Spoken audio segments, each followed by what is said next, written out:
Hello, Sambazaji. This is Sambaza with the Sambaza podcast, and this is day 14, where we look at one podcast for the month of March and do a review. Now, this one is Back to Uganda, and this is Diary of a Muzungu. Intriguing, yes. And they switched. Charlotte is the host and the curator of this podcast. So what she did was she used her blog, which is really extensive, and she talks a lot of stuff about Uganda. She turned it into a podcast, which is interesting. You could actually turn your blog into a podcast, one way, one step up from podcasting. You could start off that blogging and then podcasting. Anyway, back to the podcast. This podcast talks just about life, nature, whatever is going on around her world. However, she does come to Mombasa and talk to somebody about Columbus monkeys.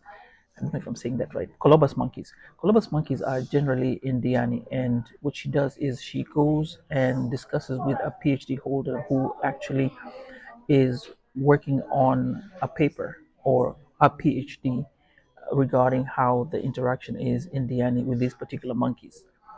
Miss Charlotte, I love your podcast. I love the way you bring in nature and you actually get to listen to the podcast with the sounds that are there. It actually makes me miss home when I listen to the podcast. Well, Samazaji, will I be listening to this podcast as I ask in all other podcasts? Yes, yes, and yes. This is like a nature podcast. However, you can still go back and listen to the others, listen to the other stories about where she has conversations. But on top of that, the blog supplements the stories for the podcast and vice versa. So, really interesting concept here. One that I've just stumbled into. We talk about this as podcasters, but you never hear about it. But this is one. And thank you, Miss Charlotte, for this podcast. You asked if I would give a review. I'm going to give a review to you. But my review here is that I'm lucky I saw your podcast and I'm going to be listening to your podcast. So till then, Wasambazaji, bye.